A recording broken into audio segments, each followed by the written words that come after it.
وعلى آله وصحبه أجمعين أما بعد أهلا وسهلا ومرحبا بكم. I welcome you all to the continuation of our session inshallah. Quick revision with regards to the last issue, the last mas'ala that we had discussed. The last mas'ala which we had discussed had a few subdivisions, and that was with regards to haram income. And we said number one, when it comes to before tawbah, a person who has not made tawbah at all, we said haram income can be divided into two categories. Where a person has something which intrinsically is haram, that type of wealth, it is haram in and of itself. He has a swine, he has alcohol, etc., drugs, narcotics, that is haram in and of itself. This person has to get rid of that. Excellent. It's haram on him and it's haram on others. Yes or no? Can others say, no, I mean, he stole the drugs, I mean, we can take it, it's permissible for us? No, it's haram on everyone. Excellent. Second category, where this income, this wealth, etc., might be haram due to the way that it was earned. For example, female might have been whatever, this individual might have been whatever, either involved in riba, involved in zulm transactions, gharar, whatever it might be. Person is involved in all of this type of haram. That type of haram, we're talking, he hasn't made tawbah. It's haram only on himself and not on others. He goes to a shop and he wants to buy something, a pack of chips. He takes out that riba $100 and he buys. Can they accept that $100? The answer is yes. Why? Because that $100 was haram on him and not on others. And it's from the type of haram which is not the intrinsic haram. That dollar itself is not a haram dollar. Fahimtum? Excellent. Also we said it's not haram on his wife and the kids. He has to pay the kids allowance. That kid can take that allowance. And this mas'ala also comes up when, for example, the father, he was involved in so much of riba and so much of gambling, etc., and now he's passed away. He left behind an estate worth $1 billion. He didn't make tawbah. Can the kids inherit? Will they be inheriting through a halal means? Is inheritance a halal operation, halal means? Yes, it is. Excellent. And it would be permissible for them. We said obviously wara is a different matter. Staying away from it is a different matter. You find many an incident in the Salaf that this person, the father was the person who had, wealth which was corrupted, etc., and the kid said, I don't want to have anything to do with it whatsoever. Jayid, I don't want to have anything to do with it whatsoever. And so they would stay away from all of that. So as for the taqwa, that's one matter, and the fatwa is a different matter. So we discussed that. Then we began speaking about the individual who makes tawbah. First one, he hasn't made tawbah. Second one, now the man has made tawbah. Okay. Now that he's made tawbah, he had haram income. We go back. What type of haram income you have, brother? Well, I got alcohol, I got swines, I have drugs. Get rid of it and you make your tawbah. Excellent, mashallah. Fahimtum? As for all of the money that you got from selling the alcohol and selling the narcotics, etc., he says, I made tawbah. Do I have to get rid of it? We say you don't have to get rid of it. Jayid, once you make tawbah, it becomes permissible for you and halal for you, insha'Allah. Excellent. Someone might say, well, are we making life easy for this person? How do we know whether he's truly making a proper tawbah, a sincere tawbah? Maybe he's only making a tawbah just so he can use that money. We say that's between him and Allah subhanahu wa ta'ala. We want to encourage people to make tawbah, even if it's a half-hearted type of tawbah. That's not for us to worry about. If he doesn't make tawbah, he's still gonna live with that money. So rather he makes tawbah and then it's permissible for him and he can continue. Jayyid. What if the wealth that he had was that he was a highway robber and he's robbed people in Hyderabad and he's sitting with all of that money, and now he has made tawbah and he's got all of that money. He's made tawbah, can he make use of it? No, he can't. Why? Because there's an alaqah of other people on that wealth. Other people have a right on that wealth.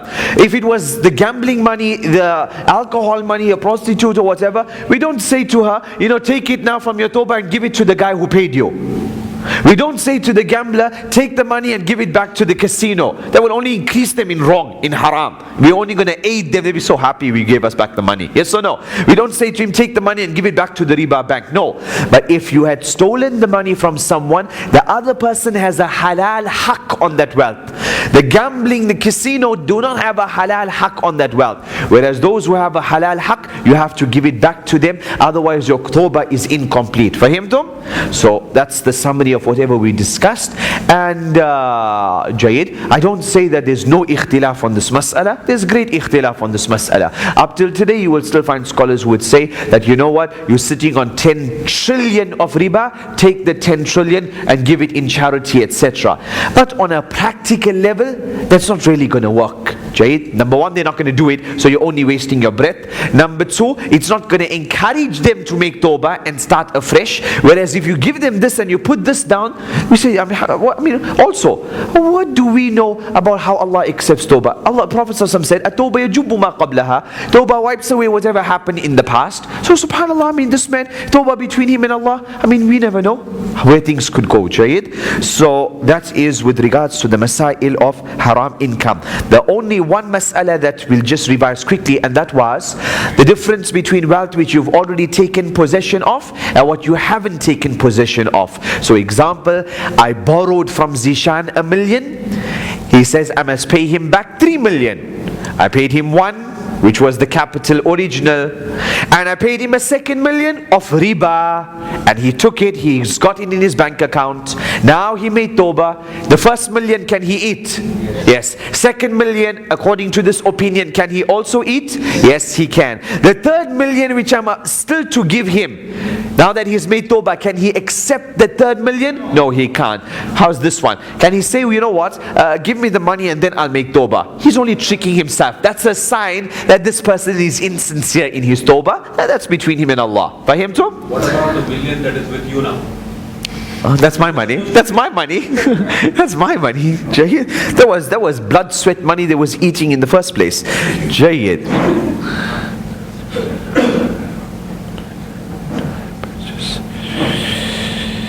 Jayid. We'll take this just now. Jayid. Yalla ya mashayikh. So that was what? That was H, haram income. Jayid. And I is for?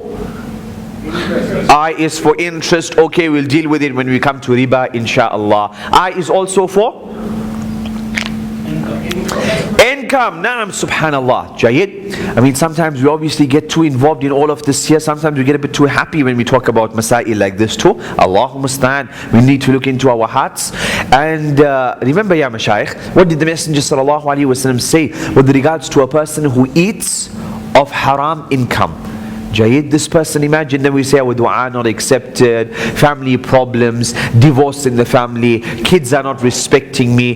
Those scholars of the past would say that one small tiny dirham, Abu Bakr radiallahu ta'ala and his servant told him, he gave him some food, etc. And later on told him, that food I gave you, the money I earned in the purchase of that food was from, my soothsaying and my black magic and stuff like this, which I did in the old days. What did Abu Bakr do? He vomited it out. Subhanallah. That's that higher level, that taqwa. So when we talk about their piety, definitely your money has an effect on that. Jayid. Even if we go down that fatwa route that we just spoke about, the person say, but still I don't find barakah and all of that. Yeah, because barakah is going to come in a different department. Yes or no? Yes, ya mashayikh. Jayid.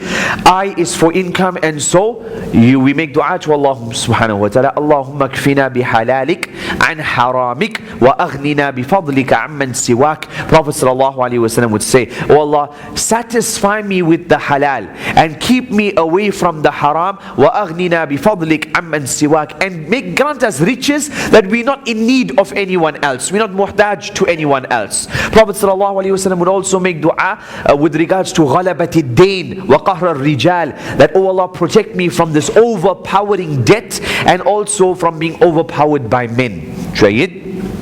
So that was with regards to I. We come to J, and J stands for jealousy. Jayid, that's mushkila, Allah mustaan. Because of jealousy, we put ourselves into so much of problem. And as has been said, Ali radiallahu ta'ala, he's the one who said, the one who has hasad never ever rests. He's always in pareshan. Pareshan, you say? He's always in pareshan. He's always in Gujarati is jubare. They say something like jubare or something. Jayid. His blood is boiling all the time. Why? Because now they got a car. Now he bought that shirt. Now he got that shoe. Now they're gone for holiday. Allah musta'an. I mean, whatever you have with you, you never ever content. And that's why, what did the Messenger sallallahu alaihi wasallam say, ya mashayikh? Al-ghina laysat kathratul mal and kathratul all of this here. Lakin al-ghina ghina nafs. But rather, the person who is truly wealthy is not the one who has all of this, but rather the person who is content. The one who is content. The rich man is not necessarily the person with a lot. Rather, the richer one is the person with a little, but he's got the heart to give. As for the rich one who's got so much and has no heart to give, technically he is poor. Yes or no? He's got so much but he fears giving that he's actually poor. And the one who's got a little but he's got the heart to give, that man is rich. That man is rich. Subhanallah. Jayya Mashayikh also stands for Jahiliyyah. You had certain transactions in the days of Jahiliyyah, and from it we extract these various rulings. You had something called Mulamasa. Mulamasa, where a person would touch and they would conclude the business transaction. For example, it would be concluded at night where you couldn't see the object that you were buying. Jayid? So I don't know what type of transaction, but this is what some of them used to do. So he shows you in the darkness of the night, obviously no electricity, etc. So you feel that object, feel it this way, that way, khalas, I'll buy it. How much? 500 rupees. Excellent, here's the money, and go. You wake up in the morning, you look at it, and what nonsense did you buy? You were caught out in a transaction. High levels of uncertainty, and so it was haram. Also, another type of transaction, they would say to the person, close your eyes, whatever your hand, whatever you touch, whatever you're able to touch without seeing, then that's the object that you choose, and that's the object that you take. And to enter into this transaction, you pay how much? You pay maybe 200 rupees or 300 rupees. Whatever you touch, that's yours. So much, and so many examples with regards to our modern financial system has examples like this. As one brother said, I mean, there's a few good documentaries which have been done, and Emirates in flight, they play these ones here on this whole credit crunch. One of it was any names you remember? One was, I think, with Matt Damon or something, and nobody knows. Wall Street, I think, yes, one was Wall Street. Matt Damon. Inside Job, yes, Inside Job. That was a good one. And there was another one. It's currently being played, not a movie, but it's a documentary on BBC, Jayid, where they do a comparison between the German economy and the Chinese economy, which is based on manufacturing, where there's factories and there's stuff and people they're producing, and the European economy, where it's all based on debt. It's just purchase. And whenever we have issues, then we get it from China at a cheaper price. So it just goes cheaper, and we just go into more and more debt. Allah musta'an. So that was one type of transaction, this mulamasa. Another one was munabada, where I say I throw something to you, you throw something to me. We say go, you throw, I throw, and I paid 50 and you paid 50, and I don't know what you're going to throw, you don't know what I'm going to throw. It's just your luck, Jayid. It's just your luck, Jayid. Another one was munabada, where you don't look at the item and you just purchase it. The other one was bay al-hasa, with the stone. That, for example, I say to you that come here, Dr. Nabhan. So Nabhan comes here. Nabhan, you see the stone here? Nice stone. You throw the stone. Wherever the stone lands, that's the amount of land from here till that point. It is for you for 1,000,000 rupees or 500 rupees. Nabhan, and the stone fell down on the floor there. What happens? That's the amount that he gets for 1,000,000. Or Nabhan, subhanallah, is like, from the Olympics, and he throws it so far we can't even, find the stone there. After 2 weeks we find the stone, and it's like 10 kilometers, Jayid, and so I lose out.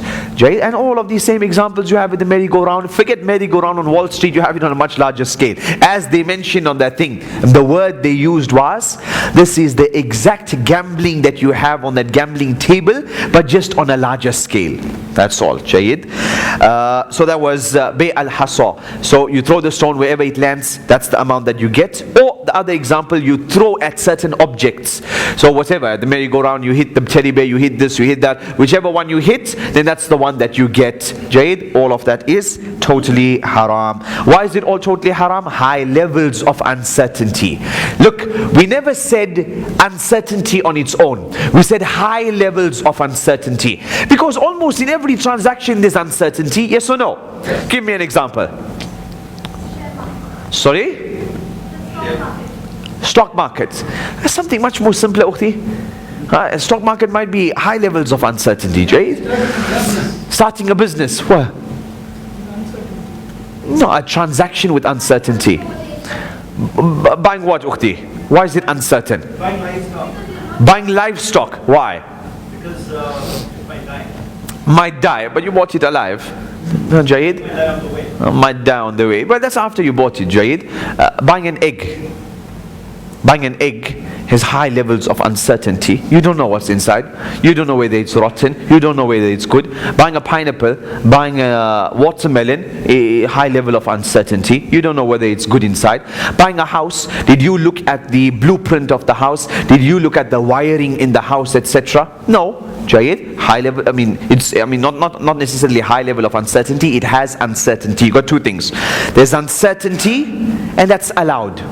Because sometimes our life can't operate, if there's no uncertainty. Jayed, buying an egg, buying a carrot, it's on the ground there, you don't know whether it's good or bad. Yes or no? Jayed, take it out, now it's definitely bad. Right?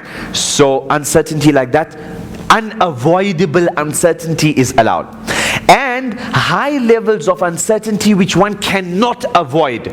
Buying an egg is a high level of uncertainty, but you can't avoid it. What's the other option? Put it on an X-ray? Crack it, then khalas, Jayed. So that is a high level of uncertainty, but it can't be avoided, and life would be too difficult in that case. As for these ones here, then these ones are examples of high level of uncertainty where it is haram because it can be avoided. Jayed. Also we have something we discussed, J for Ja'ala. Ja'ala is when I say whoever memorizes Surah Baqarah from amongst all of you here, he will get 100 rupees or 1,000 rupees. Is this allowed?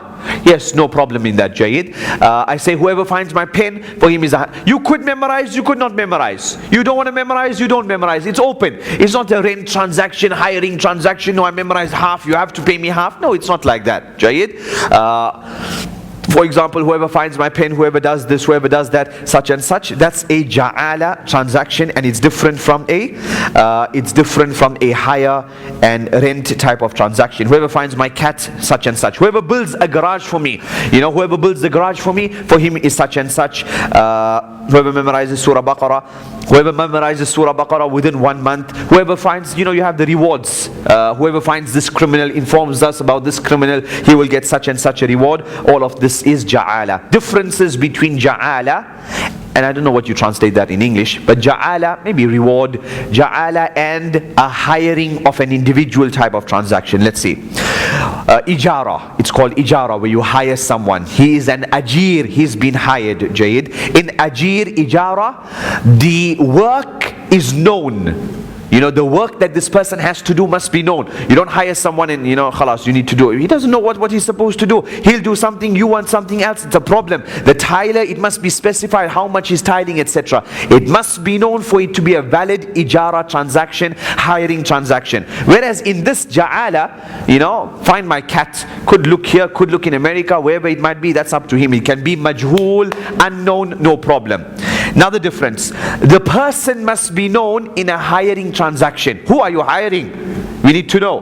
Whereas in this ja'ala, you can just put an announcement. Whoever finds my cat, you don't even know the man from above. So he found the cat, he brought it, he is entitled to his money. Fahimtum? Jayyid. Third one. In this ijara, hiring, an offer and an acceptance is required for it to initiate. So you say the guy Tyler, you accept, etc. He accepts, khalas, we start. Whereas this year, no acceptance is required. He just heard about it, he went, found the cat and came, he's entitled to his money. Jayyid. Also this here with ijara, hiring someone, it is a lazim transaction. No party can say, khalas, I'm calling it quits and walk out. No, they are bound by it. Whereas in this other one, he looked for 2 days, couldn't find it, he went home, end of story, no problem. Jayyid. Also in ijara, usually, or in many cases, the time period must be known. How long are you going to work for me for? A month, 2 months, etc. Whereas here, he can look for it for a year and there's no issue whatsoever. Jayyid. Any questions on that? If you are selling some box of food bags or something like that, if you are having some particular thing in one of the bags and you are advertising for that. There was one topic I didn't want to get into. What topic? The topic of competitions. The topic of competitions, ya mashayikh, is super detailed. Subhanallah. And in today's time, the marketplace, they've devised so many different types of competitions. It's just so much. I got like about 4 books that I have to read, until I am comfortable, with regards to the matters of competition. Allahumma musta'an. Just on that one there, if for example, it was said that in each chips packet, there's also a charm. I know there's a charm inside. So here it's like I'm buying the chips and the charm for 20 rupees, it's fine. That's fine, there's no issue there. But if, for example, it said that you purchase a packet of chips, and in any one of the packet of the chips, there's a coupon, and the coupon means that you win a Hajj prize or you win, whatever, Jayid, then now there's a problem. Because that could constitute gambling. Why did I say could? By the way, that type of competition is haram. For someone to hold that type of competition is haram. A shopkeeper, it's haram for him to do that competition. Let's say he did it, and now I purchased that packet of chips. Now it goes back to intention. If I purchased that packet of chips because I wanted to be part and parcel of this competition where I'm paying 20 rupees and I could win a prize worth 200,000 rupees, then it's riba, then it's gambling and it's haram. If I went there and I just purchased a packet of chips and went home, I found a coupon. Hey, coupon here, subhanAllah, what's this? Hey, you want a Hajj? Let's go for Hajj, let's get my visa. That's fine. Because I didn't buy it for the Hajj. It's something which, no, it's not interest. It's not exactly. So it's all based upon intention. That's why the scholars say this type of competition is haram for the person to hold, but maybe not necessarily for the person who won, because the person who won, maybe he entered for the prize or maybe he didn't. So it could be halal and it could be haram. But the owner of the competition, the one who started the competition, he is not supposed to put people in traps where they can fall into haram. So he was not supposed to have a competition like that in the first place. It was haram for him to do that type of competition. That's just one example, Sheikh. Oh, there's a million examples. Jayyid. Now, fadal. No. Okay, now. Excuse me, what about talking about the pen, the lost pen? Somebody found it, you have to, I pay you 100. That's a reward. That's not a Suppose I tell that somebody found my pen, I pay you 100 rupees. If you don't find, you pay me 50. Then you don't find it, you pay me 50. No, that's wrong. Why? Why is it wrong? Why in the ja'ala it's permissible? Because it's a one-sided transaction. This person here is between, the person looking for the pen, he is between finding, which is ghanim, getting something. On the other side, he is salim, not losing anything. He is between winning and not losing. Whereas in the example you gave, he is between winning and losing.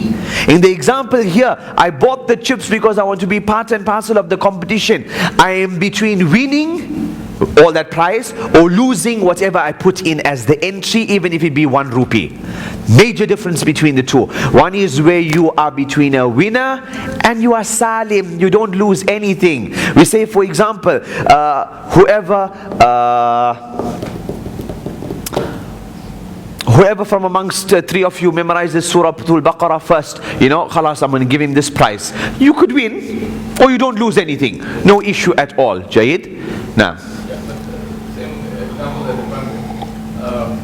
He makes his announcement. Now. I lost you find it as you don't find it, you distribute it. Now I knowingly, having heard this announcement, I consciously get into this transaction. Right. Then what? And now that's this one. No. Same thing applies to probably the intention story there, right? Well, I'm entering the Zohar galaxy. Suppose he says if you memorize, I pay you 100 rupees. If you don't memorize, you pay me 50 rupees. Okay, how about that? Sorry? No, that's the same. That's the same thing. That's the same thing. Not allowed. It's both ways. So the hukam is that it's not permissible. Now Sheikh says, what if someone didn't know about it? No, I'm saying knowingly he enters into this. Right. He knows. I mean, he announced it, and I Right. heard the announcement. Right. And I decide, okay, I'm taking this risk. No. Maybe I have the better pocket. Right. Okay. So now, I agree. and you didn't find it. I will give you. And you didn't find it. You don't have to pay the person. You don't have to pay him. Why? Because that condition was haram in and of itself. So it is nullified. Example, but obviously the bank is not going to do this. Example, like in Saudi Arabia, when the Mashaykh asked, I bought a house on, with the bank on riba over 10 years. I've already paid up, the cost of the loan, and I paid up maybe a few 100,000 more. But I'm still owing another 300,000. So what do I do? So the Sheikh will say, you go to the bank and you tell them that this is haram, and they can't. That money is haram. They're not supposed to ask that money from you. I mean, fatwa wise it's easy, but they holding you, on your throat. They're not. I mean, you're going to be forced. Otherwise, you're going to go to jail or something else going to happen. But maybe in a context. But the point is, but the hukam, maybe the fatwa, but the hukam is that condition was null and void. You can put 1,000,000 riba conditions, and it's null and void. Example, Aisha radiallahu ta'ala anha, famous hadith of Barira, that the slave, Aisha radiallahu ta'ala anha, the slave wanted her freedom. So she said, okay, I will purchase you. They said, okay, you will purchase, Aisha will become the owner of the slave, but this like wala and this relationship, this like wala relationship which goes with the sale of a slave will remain with the original owners. Like for example, one example would be if that slave dies one day, became a millionaire after attaining freedom, and then the slave has no person to inherit from, then the person who set the slave free, etc., originally will inherit from that slave. That relationship of wala, etc. Right? So the slave master can act as the wali, etc. All of these things. So they said, Aisha, we sell her to you, but we want that wala relationship thing to remain. Prophet ﷺ said to her that this is haram, and any shart which is not in the book of Allah, etc., it's all null and void, even if it's 100 conditions. And you go, and if they agree to if they want that condition, you agree with that condition too, but it's not binding. It's not binding. Now technically there's a whole mas'ala with this hadith here. Scholars say, but how could the Prophet then tell like Aisha, like deception or something, with those people? But the answer wasn't deception, because they knew it was haram, so they had no excuse whatsoever. It wasn't he was asking his wife to deceive them, because if we went down that route, it would mean that they are selling it without complete rida. They are selling it on the assumption of such and such, which means that they are not 100% a willing partner in the sale. You remember like yesterday when we spoke about the female getting married, and she put a condition, you can't remarry, and you agreed to it, and then if we say it's not binding, then technically it means that this female got married to you without complete will. Without complete will, because she got married on the basis that you will abide by that. And if it was not binding, then it was like a trick, and then she would not have willed in the first place. Hayyakumullah ya mashayikh. Competitions mushkila. Jayid. Yalla, where are we, ya mashayikh? So ja'ala. So there was ja'ala, and we already mentioned the conditions, etc. Next one, K. K is for what, ya mashayikh? K is for? Huh? Killer instinct. That was yesterday's course, Sheikh. Killer instinct. Who's the X Factor? Hey, Sheikh, what's going on, Sheikh? I hope, Sheikh, are you in business? I don't want to do business with you, Sheikh. Changes, right? I don't understand. Jayyid ya Mashayikh, listen carefully. Myself and who? Where's Salman? He's not here today. Salman. Jayyid. What's your name, Sheikh? That one is Farhan, the Yemen. Where's Farhad? Farhad. Jayed. Okay, so Farhad. Myself and Farhad, we are Farhan. Okay, I'm selling the cell phone to Farhan. So we're sitting here. I sold the cell phone to him for £20. He gave me £20. And we're still sitting here, where we did this transaction. After I got the £20, I looked at it. Next thing I look at my other cell phone. I say, you know what, the pound is not doing well and UK economy is not bad. I say, you know what, Farhan, you know what, I don't want to sell my cell phone. I want my cell phone back. Here's your £20, you keep your £20. Is that allowed? We did the transaction. After the transaction was complete, then I said to Farhan, you know what, I want my cell phone back. And give him back the money. Obviously, if he agrees, then it's okay. Haji? Huh? Is it allowed or not?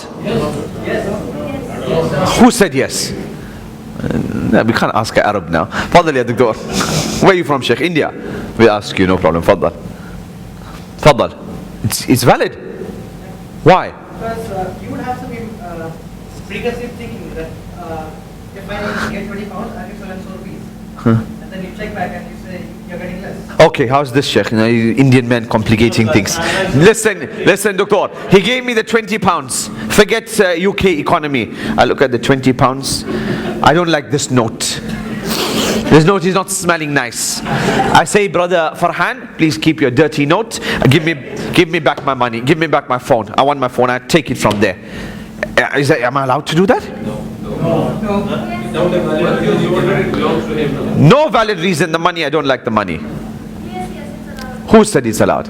Why, Ukhti? Unless you leave that place, it's allowed. Jayyid, Ukhti. The sister is right. Jayyid, the sister is right. This is called khiyar majlis. The options within that majlis. For as long as we have not parted, then any side can go back on the transaction. Jayyid, unless after Zishan bought the phone, Zishan says, and you know what, now that I've bought the phone, we'll sit and we'll have tea and all of that, but there's no going back on this transaction. If he stipulates it explicitly, because he's afraid I'll take my nice cell phone back, then if he explicitly stipulates, then it's different. But otherwise, by default, any party can break the transaction for as long as they are still in that majlis. And you're going to ask me now, what's the majlis? The majlis goes back to the norms and the customs of the people. So example, we're sitting here together, this will be the majlis. So if Farhan takes the cell phone and he walks out from here, then it's end of story. Once he leaves the shop, then it becomes binding. Once you're on the phone with somebody and you did the transaction and you put the phone down, then it becomes binding. You're still on the phone, you can still go back. You're still on the internet, once you click sell or buy or whatever, khalas, then it's over. End of story. Did you all understand that? Khiyar majlis, while they are there, they can go back on that sale. Now what if Farhan left the room? Jaidi was gone. After that, 2 days later, I come to Farhan, I take that note and I say, Farhan, you know what? I want my cell phone back. Here's your money. Can I force it upon him that he gives me back the cell phone? No, I can't. The sale is done. We have many shops, they say you can return and 7 days. And that's out of their ihsan. That's out of their goodness. Well, technically, it's out of their thing that they can get you to buy, and hopefully you won't bring it back and return. Obviously, they did it for that reason, but they're not bound to that, Jayed. Once you purchase something and you walked out, you cannot return it unless there's a defect in it, and it's a defect which was there before you purchased. Jayed? Okay. Also the same case with the written agreement. So you sign and then you think 10 minutes later the same majlis. Same thing. As long as you're in the same majlis, you can go back. Writing only takes the place of verbal. Jayid. Unless obviously, we stipulated, let's say even before we did the transaction, Farhan says, I'm selling you the cell phone, but there's not going to be any option, of that khiyar majlis, the option of return in the majlis. This is before the transaction. He says, this is how we're doing this transaction. Nobody has the option of return as soon as it is done. Khalas, I agree, no problem when we do it. I can't go back because it was stipulated. So the rule is, by default, the Sharia gave this. You can minus it if you want. Jayid? No. That time about people coming from Makkah and going to Medina. From that people who are coming from Makkah. Right. and which was just verbally till that time. Right. And Prophet ﷺ said, okay, once it is said. I don't understand. No, what he's saying is that the verbal agreement. Hudaybiyah, they wrote it down, Sheikh. No, they did, but even before that, there was an incident where. That companion came. Yeah. Right. What's your point? I don't understand. You're trying to say that verbal is binding. And it was the same month. Jayid, no. Sorry? It was in the same month listed. It was in, there was not a business transaction. There was a treaty. There was a treaty between two warring factions. Now, unless you're going down killer instinct like our man there, he's taking followers or something now. Jayid ya Mashayikh. So that was khiyar majlis. Also there is khiyar shart.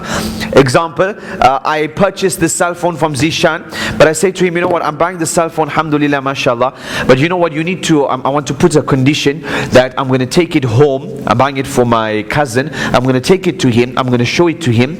If he's happy with it, then, you know, we'll continue the transaction. It will become binding. But otherwise, I'm going to probably return it. If he's not happy, Zishan, it's up to him. Zishan says, no problem, I accept that. 3 days, no, I can give you 1 day, is fine. Whatever they accept, no problem. 2 weeks, no problem. Jayid, all of that is fine. What is haram is, if for example, I'm like a criminal and I come there and I purchase this from Zishan, I tell him, give me a week, you know, to decide, you know, my mother, uncle, someone wants to decide, what's my reason? I'm going to Mumbai because I need a nice BlackBerry, so I'm going to use this BlackBerry, etc. After a week, I come to him and I say to him, you know what, Zishan, no, they don't want it. Khalas. I go and hire somebody's car. I say, please, you know, let me for 3 weeks, 2 days, you know, I want to just test it out and then I'll see whether I want to buy it. I use it. My whole intention is just to use it and then give it back. A'udhu billah. I mean, you have people like that. Jay, guy goes to, you know, which shop there? Some shopper today, what? Shopper stop or something, and then he buys a nice suit, etc. Hyderabad, there's wedding tomorrow, so he buys a nice suit, etc. Goes home fancy, goes for the wedding, etc. Everything,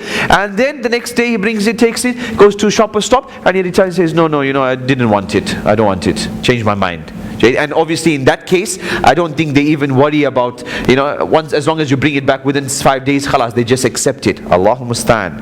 Shayid. So ya Mashayikh, on a side note, if I bought this cell phone from Zishan and I took it, I told him I'm going to show it to my mother, give me 2 days. In the meantime, who owns the cell phone? And why is this important? Because my mother was holding it and she dropped it on the floor and it broke. So liability is upon who? Is it Zishan's cell phone? So, you know, khalas, you know, it's all done. Or is it, you know, the shop owner's cell? Obviously, remember, Zishan, you know, I mean, by the way, has Zishan conducted a transaction with the shop owner? Did he conduct the transaction? Did he not buy the cell phone? Did he not buy it?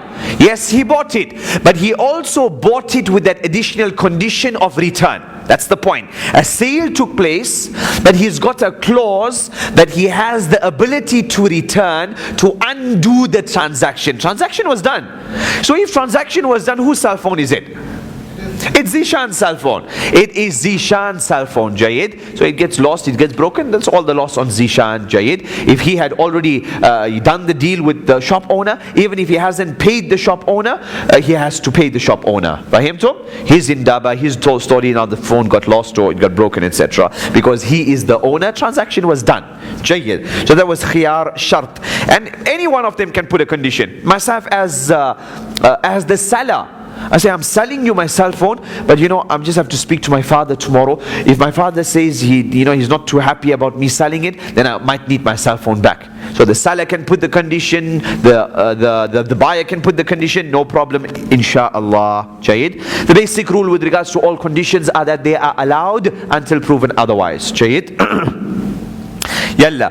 The next type of khiyar is khiyar aib, where there's a defect.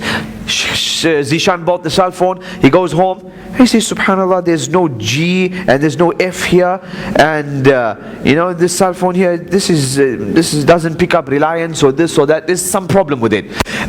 Can he come back and return it? 100% he can return it, Jayid. And the shop owner, if he knew there was a default in it, a defect, he is sinful. He's sinful. And number two, he has to accept the exchange, he has to return it, or he has to give back the money. Either he gives something else in exchange, or he gives Zishan back his money. Fahimtum? How's this one? Shop owner says to Zishan, you see this cell phone here? Have a good look at it. If you want to buy it, I'm selling it for a song. I'm selling it for 500 rupees. You buy it as it is. Anything wrong with it, you don't come back to me. You just buy it as it is. What I know is wrong with it is that, for example, when it gets too hot, then what happens? It gets a bit sticky. Sometimes if you send an SMS, 2 SMSs would go at one time. But besides that, I don't know of any other problem. I'm selling the cell phone to you as it is. If you find another problem with it, don't come back to me. Is that allowed? Zishan bought it. He goes home and he finds that it can't make calls. Huh? He laid out the condition as is where is. So that is allowed.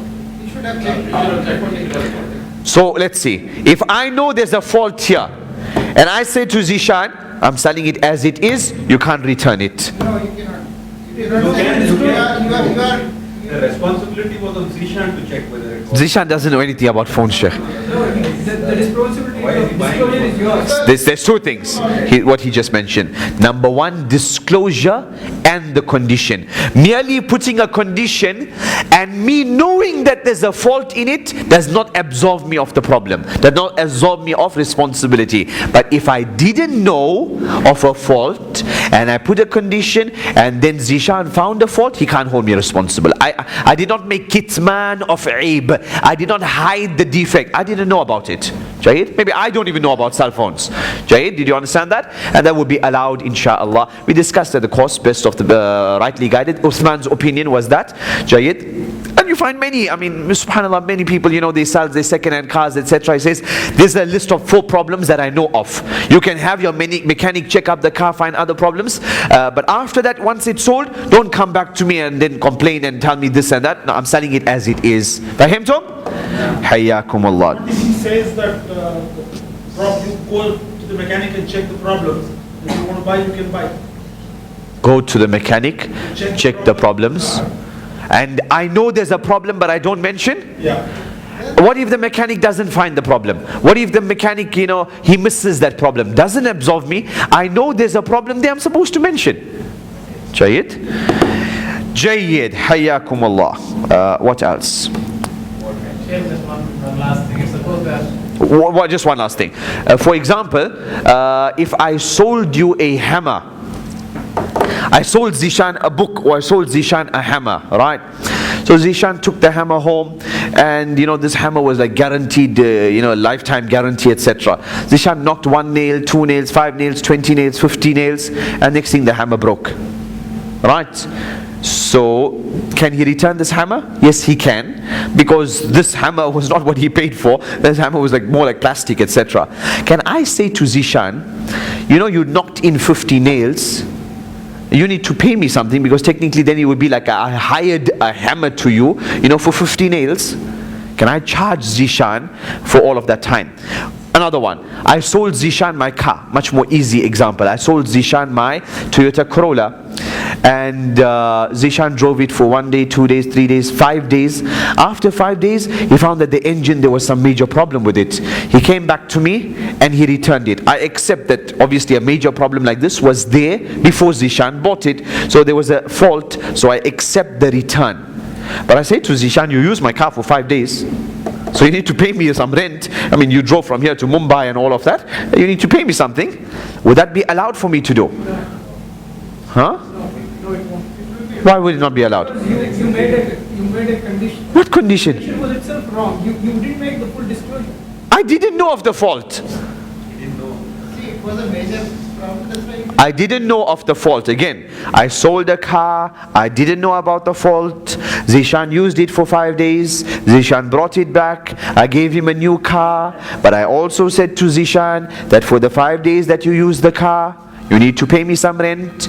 Zishan said, I don't want to buy a new car from you. I'll buy from someone else. But still, I said to him, Zishan, you used my car for 5 days. You drove through Kashmir.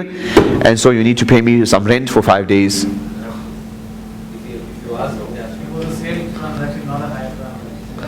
It was a sale transaction, it was not a hire transaction. So what does that got to do with anything? Shh, Doctor, Crown Prince. He says it was a sale transaction. Maybe the sisters know. Sisters are getting tired. Let's use a handbag example. So the sister bought a handbag. Jayed, she bought a handbag and she used it for the whole week. Jayed, what handbag? Louis Vuitton handbag. Jayed. So she was using it for obviously a fake, right? So, but nobody knows. Half the people are walking around with all the fakes, right? As long as people see the VT in there, Jayed. So she's walking around with the handbag the whole week, etc.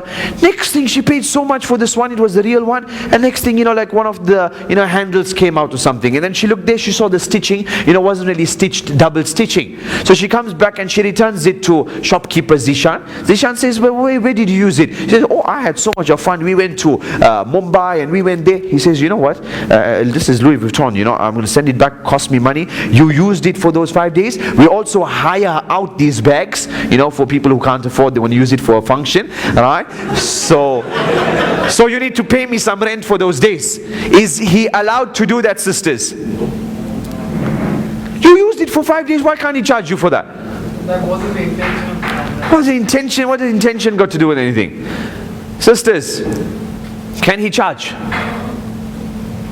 Brothers? Dr. Ahmed Said? Can't charge. Why can't charge? Azhar, you're arguing from the wrong angle. Why can't he charge? Huh? Was where? Sorry? Was? Yes, I think so, in that Qawaid Fiqhiyya. Exactly. Naam, ya Mashayikh. He cannot charge for it. He cannot charge for it. Why? Because liability at the time was upon Zishan during that week. Listen carefully. During that week that Zishan was using the car, if on Friday he found out about the engine, if on Thursday the car got stolen, whose loss was it?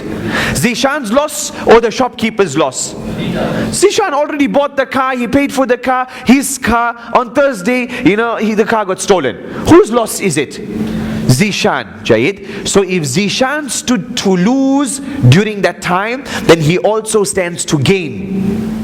If Zishan stood to lose, he also stands to gain. The principle in the Sharia with all the riba story, etc. Why are you not allowed to make money on a loan? Because your money is guaranteed. If you stand to lose, then you stand to profit. That's the principle in everything. If you stand to lose, then you stand to profit. Here, listen. Here, if I charge Zishan for using the car for 3 days or 5 days, did I have anything to lose? The car was Zishan's. He was using it. He returned it, yeah, but he was using it. He stood to lose the car. If the car got stolen, he would have lost money. I wouldn't have lost money. So I can't profit. If I didn't stand to lose, I can't stand to profit. Got that? So the sister with the handbag, she returns it. She doesn't have to pay anything. Why? Because if it got stolen or lost or something, she stood to lose it. Jayid. Al-Kharaju bid, what's this? Al-Kharaju bid-Daman. Al-Kharaju bid-Daman. Al-Kharaju bid-Daman. Naam. Al-Kharaju bid-Daman. That you are allowed to make a profit if, for example, something you stood to lose. Jayid. Otherwise, mafi. Jayid. But we do have a hadith, beautiful hadith. That's the principle. That's the principle that everyone agrees with, right? And then you have a mas'ala of the hadith of Tasriya. Jayid, or Mawlanas will know the hadith of Tasriya. Jayid. Now, we have this hadith about this man who purchased, for example, a cow, right? And now the owner, tied up the udders of the cow. I mean, ya Mashaykh, in ibadat, etc. You find, khalas, the fasting, the siyam, it's easy, this, that, it's explicit and all of that. But when it comes to all of these transactions and all of this, I mean, the scholars, they have to really use their mind and dig deep and, pull out something there and link up, and it's not jayid. Nonetheless, Prophet ﷺ, this man, he purchased a cow. And the owner deceived him. The owner tied up the udders so the milk could fill up, right? And so, the guy comes, look at how much of milk. Oh, this is a very milky cow, huh? So he purchases it, thinking there's so much of nice milk in it. He goes home, he milks it for 2-3 days. Then he realizes the cow is empty. This cow is empty. So little milk is coming. He realizes that the owner deceived him. This is very similar to our mas'ala. He realizes that that the owner of the cow deceived him. So the Prophet ﷺ said to this man, and let's say for example, he took it, and let's say he milked it for 2 weeks. Right, so every day he was getting maybe 1 liter. He was expecting 10 liters a day. He was only getting 1 liter. Okay, so he milked it for 2 weeks. Then he realized, no, this was just a trick. Nothing is changing. He fed it more. Still nothing's changing. He realized he was tricked. So he returned the cow. Prophet ﷺ said that you return the cow and also an amount of dates. And also sa'am min tamar, also some dates. Jayid. So tell me now, explain to me, let's see who is the bright spark. Is there a contradiction between the car mas'ala and this cow mas'ala? The car mas'ala and the cow mas'ala. Right? Listen, in the car mas'ala, we said that whatever benefit you got during the week was yours. Right? Zishan doesn't have to pay the owner of the car anything rent for using the car during the week. Yes or no? But here in this hadith, Prophet ﷺ didn't tell the man, give the cow back only, but said give the cow and also those dates. This hadith here, it's a long mas'ala. No, not really that long, but it was a mas'ala of lots of conflict between the scholars. And it got the Hanafis into a lot of problems. Why? Because the Hanafi scholars stated that, what did the Hanafi scholars? The Hanafi scholars said that this hadith here, they rejected this hadith. Right? Abu Huraira narrates this hadith here, and so they had issues with this hadith. Why? They said because the default rule is that ka mas'ala. That's the default rule. Did you all understand that? And it makes sense. That default rule about the car and the bag makes complete sense. You didn't have anything to lose, so you couldn't have profited. Right? So you just return the item and nothing more. You got that? That's the basic rule. Then this hadith seems to be going against the basic rule, yes or no? And the basic rule makes sense with our minds. Now this hadith, so then the Hanafi scholars said that this hadith here is going against that qa'idah, it's going against that principle, it's going against qiyas. And Abu Hurairah radiallahu ta'ala, he narrates this hadith, and some of them had some issues with him and all long stories and all of that. So this hadith here got a lot of the Hanafi scholars into a lot of problem. And then you had other Hanafi scholars who then accepted it and they said, no, we reject what our early scholars said about this hadith. Nonetheless, how do you understand this hadith? Majority of this, Ibn Taymiyyah and Ibn al-Qayyim are masters in this department, where you have some who claim there's a principle and there's a hadith which conflicts with the principle, and then you find Ibn Taymiyyah and Ibn al-Qayyim are masters in showing that there's absolutely no contradiction, and they would find a way to join it and make it all jal. So you had majority who said, no, the hadith, we just take the hadith, we don't worry, this hadith here specified that qa'idah, that principle. The Hanafi said no, the principle is the overwhelming factor. And then these two came and they joined between. What was the dates in exchange for? That's the question. He had realized that it was deficient, but he waited and used it for a few days. So those days were... No, let's say he required 1 week or 2 weeks to ascertain whether the cow was whether he was really deceived. Maybe the cow was depressed in the first 2 days, new owner, I was missing the old owner. Well, if you say that, then we got a problem with that principle. The car mas'ala. How you made money? Well, you made money. Maybe Zishan was using the car as a taxi during the week. Zishan is entitled to all of that money. Zishan took a guy from Hyderabad to Mumbai and he made a profit of 1,000 rupees. The guy who he returned the car back because of engine problem said, Zishan, you need to give me some money and all. He says, no. Sorry? Same thing. Well, then technically the same thing here too. You give dates for something that has life and nothing for something that doesn't. Even the Hanafis never said that, Sheikh. Naam, Fadal ya Mashaykh. Anyone else? Naam. If you go to the car issue. Yeah. Did you all understood the car and the handbag one? Yes. Okay. Do you understand why the owner, the seller can't ask for anything? You understand that? Excellent. Now why here this man must give back some dates? Why not just the cow? Like if you go back to the car issue, if the owner says he's going to give it 20 miles per hour, 20 kilometers per liter, Sorry? the mileage. If the car owner, the Zishan takes the car and he says it might not give, it might give after, the engine is going to be loose or whatever, and after 1 week it still does not give, then what? Same thing applies. Sheikh, you lost me, Sheikh. You lost me there. Ala kulli hal, this is the answer. Ibn al-Qayyim, Ibn Taymiyyah rahimahullah, they state that this hadith is 100% in accordance with that principle. The dates was not given for all of that milk that he used for those 2 weeks, but rather when, let's say for example, Zishan, when he returned the car, if he returned the car with 1 tire less, wouldn't that be a problem? Doesn't he have to give the car as he got it? Yes or no? With that tire. So there was that extra milk in the others at that time, which now when you return it, we're not talking about the milk you used during the week that you were entitled to, but the milk at the time of sale, which was part of the product, that was what the dates was for. Did you get that?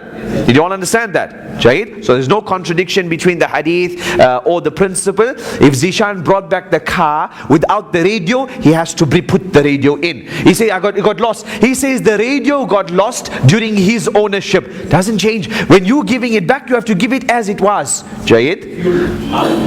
Half tank, whatever. He can sort that out. Yalla ya Mashaykh. Where are we ya Mashaykh? Jayid? Where are we, ya Mashaykh?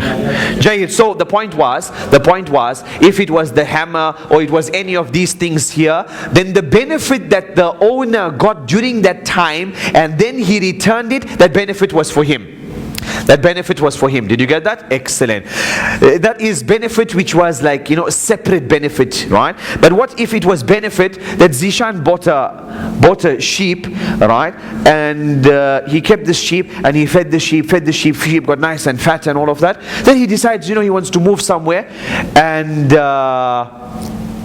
and so he wants to return the sheep back to the owner. He goes to the owner, he pleads, please take the sheep back. Owner says, no problem, I'll take it back, right? Now the sheep has put on extra 50 kilos or 100 kilos or 50, whatever number of kilos, right? This benefit is for that, can Zishan charge that person for that extra? Listen again. Zishan bought a cow. Zishan looked after the cow. Cow got very fat. He took it back. There's no reason for him, to return. There's no aib or anything, right? And he returns the cow. He says, please, owner, take it back. I'm moving. I don't need a cow. Can Zishan, charge the man extra or sell it back extra to the person? Yes, he can. Yes, he can. I bought a car. I put an extra TV and radio and this and that, and I sell it back to you. Obviously, I can charge you for that. No issue there. Another one. Zishan, the same with the cow, etc., right? But Zishan found a fault with the cow. But the cow also put on weight. The cow put on an extra 10 kilos because Zishan was looking after it. But then Zishan realized that, the cow, there's no milk in this cow. No milk at all. Now he returns it. He returns it because there was a default, there was a defect in it, and it's put on 10 or 50 kilograms extra. Here can Zishan charge the person and ask him, to pay him for that extra or something? No, he can't. Why he can't?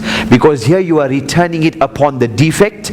During your time it put on weight. You're returning it for a defect. You only have 2 options. You get your money back or you get an exchange.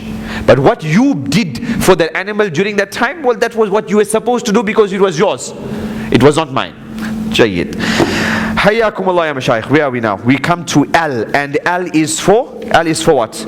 L is for loans. Jayyid. L is for loans. We spoke a lot about this matter of loans already. The one mas'ala, and that is, what if, for example, I lend Zishan some money and Zishan invites me to his house for dinner? Can I go and have biryani at his house? I lent him 100,000 rupees, now he invites me for dinner. Yes. Wouldn't that be a benefit that I'm getting from the loan that I lent him? Not demanding. I didn't demand, but Zishan invited me. Remember, if for example Zishan invited me after he paid the debt back, no problem. We spoke about earlier on if Zishan pays me extra after the end of the debt. Here we're talking in the middle. I lent him money yesterday, tomorrow he calls me for dinner. He never invited me his whole life. Now suddenly I'm like his best friend. Is that allowed for me to go and eat in his house? Not allowed. But if it was our ada, our norm, I would go to Zishan's house and eat. Two brothers, they are brothers, Nabhan and Zishan, they lend each other money, and now they both married, Jayed. One got Sumayya, one got Salihah, and then they visit each other, and they lend each other money, and he eats at this one's house, that one eats at that one house. No problem. Why? Because that's their norm, whether there was money involved or no money. You got that? So there's difference between the two. If it was the norm, acceptable. If it was not the norm, not acceptable. Jayyid. Why is it not allowed for us to take this interest that the bank puts into our bank account? You know, we got a savings account, and then every month they top it up with, like, let's say they did something, whatever, investment, whatever, and they top it up with 500 rupees a month. Why do we all say that that is riba? Why? Because we cannot incur a loss. What do you mean by that, Sheikh? Example, my savings account, I put some money in Barclays Bank, and Barclays, I put 100,000. Now they've given me 100,000 and 200. That's my savings account, Jade. That's that's a savings account. Why? There is a transaction already. There is a supposed to get deposited. Sorry? Contracting to that. I'm contracting to what? In a savings account, the contract is that the bank will pay you 10%, for example. So why is that not allowed? So that's what they give. But why is it not allowed? Or maybe you say it's allowed, I don't know.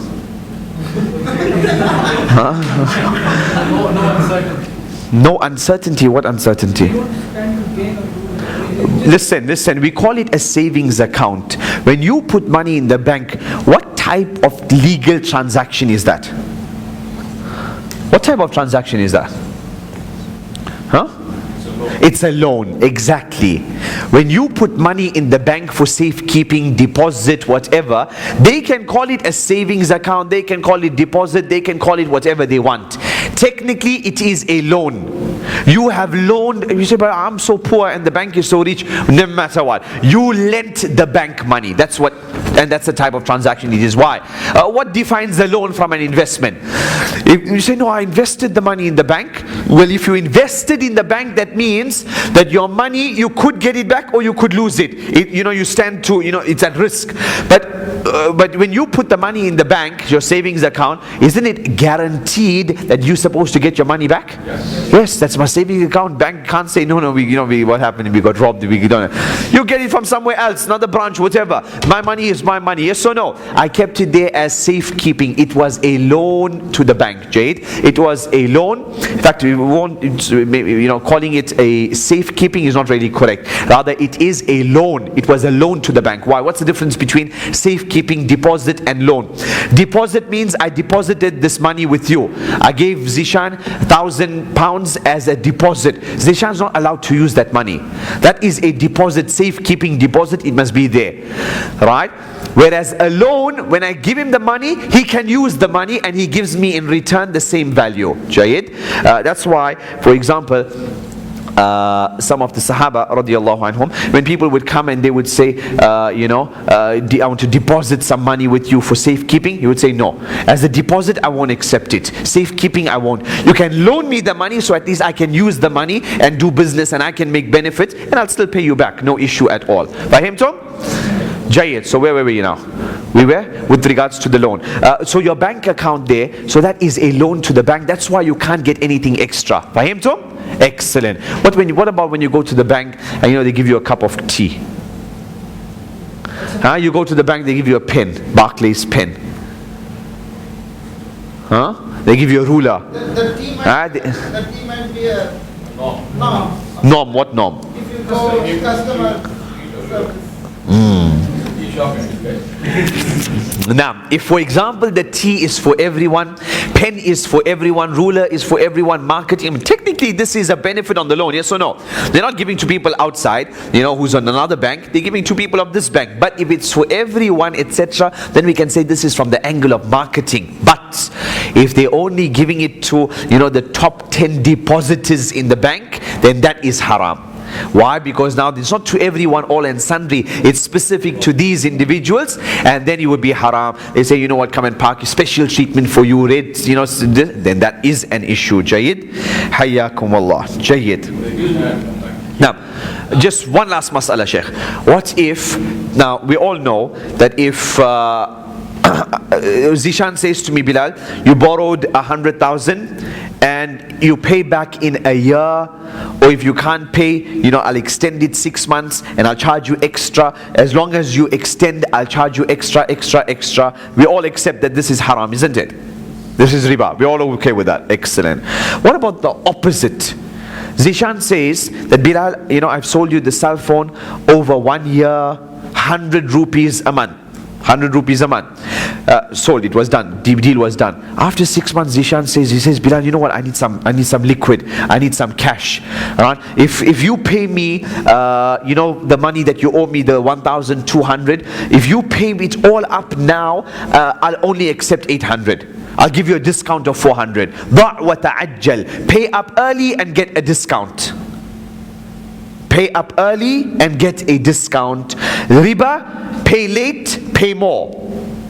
You got that? This is pay early, pay less. You know, total opposite of the riba one. Is this allowed? Or have we given value to the time? In the riba, because I gave you extra time, I charged you more. Here, because I'm allowing you to pay up early, or because I want to pay up early, then the time has its value, and so I want a discount. Ya Mashaykh. Huh? You see, my only point is, maybe there was a sister, so what is this now, you know, all business transaction, my husband give me enough money, but subhanAllah, there's all these things that we deal with on a daily, you know, every day in our life, Jade. I mean, we never thought, mushkila, huh? That's why all the Maulanas and the Sheikhs are all poor. Why? Because they are worried about all this here. That's why they're not getting in business. You guys are ignorant. They just khalas. Yeah? No, that's a joke. The basic rule is but the Maulanas are suffering now. Jayid and the Mashayikh too. But the basic rule is everything is halal until proven otherwise. What's the ruling in this mas'ala, ya Mashayikh? Pay up early and get a discount. Allowed or not, Sheikh? Not allowed. Why? But I mean, riba is extra. This is minusing. I mean, we just said it's the opposite of riba. So if riba is haram, this should be halal. Isn't it? Opposite? Same thing. Doctor says same thing. Anyone else?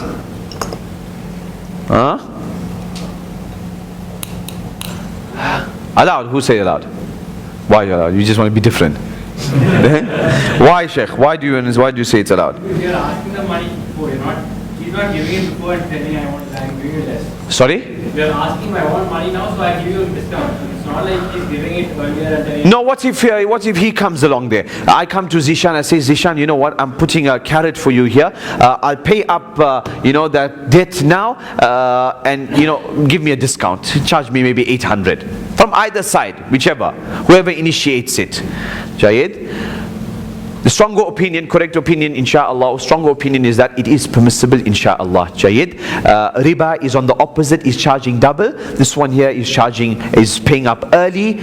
Both parties win from this here, no issue at all. And that's the opinion of Ibn Taymiyyah, Ibn al-Qayyim, Ibn Uthaymeen and others. I do not deny that, for example, other scholars were of the opinion that it is not allowed. Some of them made a middle opinion and they said, if it was put in the contract at the beginning, right, that if you pay up within this period it's such and such, pay up within this period it's such and such, then they said that's a problem.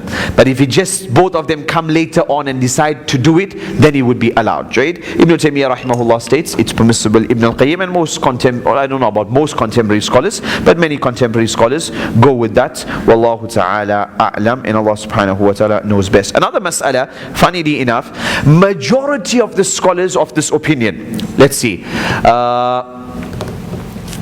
I lent Zishan £2,000 and I told him pay me in December. In September I go to Zishan, I say I need my money. In September I say, Zishan, I need my 2,000. Is Zishan bound to give me the money in September? Majority of the scholars, majority of the madahib are of the opinion that he is bound. He's bound. This is different from I sold the cell phone to Zishan and we have the installment agreement. That's a sale. This is a loan. So they said in a loan, out of my ihsan, I lent him money. So I'm allowed to ask him any time for that money, even the next day. They said why? They said because duyun, or this qard, is hal, meaning it's current. Even if you put a time period, it doesn't accept the time period. It is, it's now. Jayid. And that's why they come with the mas'ala. If someone dies and the man who died owed someone money which was due in 6 months, the man can come now and say, I want my money. Jayid, because as soon as you died, khalas, it's all current. Jayid, debts are current or loans are current. That's the opinion of majority of the scholars. That is, I can ask Zishan for it, but the stronger opinion is that I can't. Why? Because Muslims are bound by their conditions. So if Zishan knew this, Zishan would probably not have borrowed the money. Yes or no? And then if we say a loan is for ihsan, well, this goes against ihsan if I come and ask him for it after 2 months. Jayid. So al-muslimuna ala shurutihim, Muslims are bound by their conditions, and I cannot ask Zishan for the money after a month or something like that. Naam, Jayid. No problem. Jayid, khair inshallah. Maybe we call it a day too, I don't know. Jayid, up to you people. Jayid.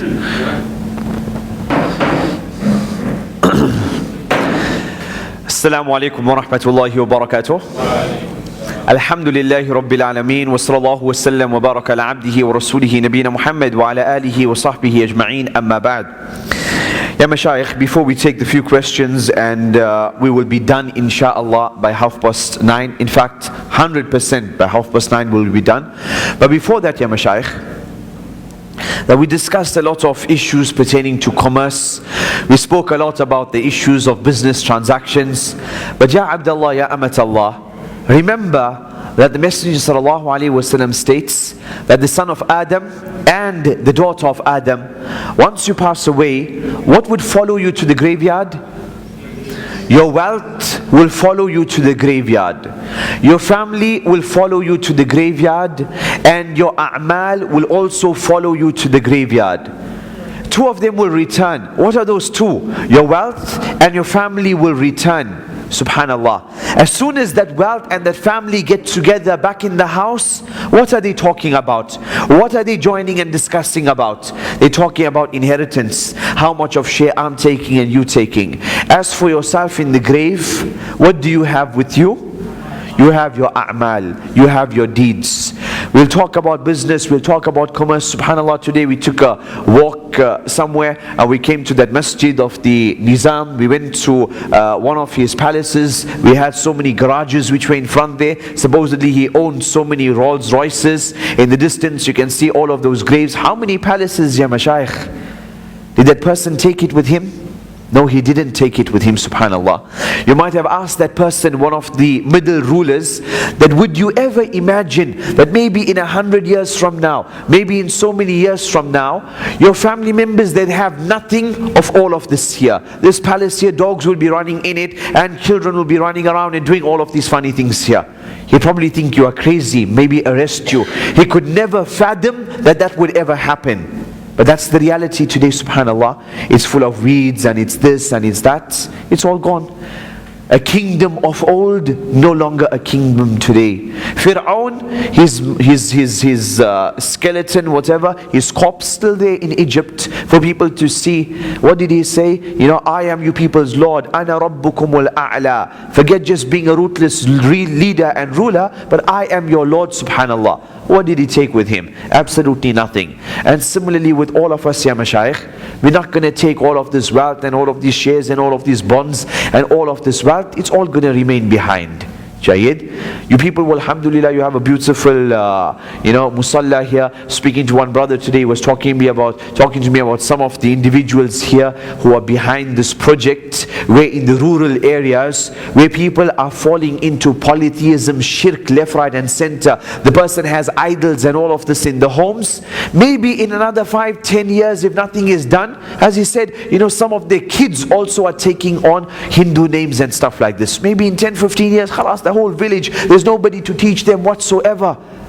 Allah musta'an. So alhamdulillah, some of the brothers, etc., you have that committee where you are providing imams and doing all of these things. Fantastic, brilliant, continue that, subhanallah, because that's what's going to count for you in the hereafter. That's what's going to count for you even in this dunya, insha'Allah. The more you do that, the more Allah will give you barakah. And those of you who are involved, make the same tarbiyah with your kids, those youngsters, etc., who are here, that when you are not around, that they continue that practice. And if you do that and you give the tarbiyah to them, there's also a guarantee for you. What's the guarantee? That you rewarded in your grave, because you gave the tarbiyah of that kid to continue that practice. When he continues, you are rewarded.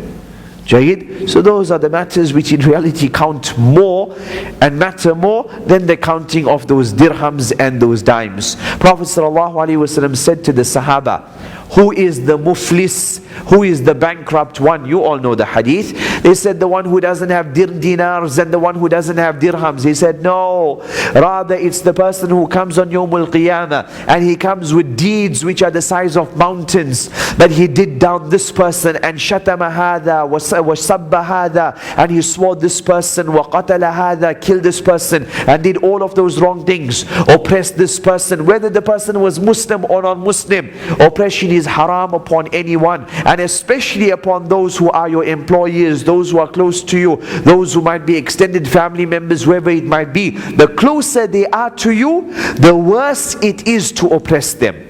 That's the principle. The closer the person is to you, the worse it is to oppress them. Oppressing a far off neighbor is different than oppressing your own neighbor.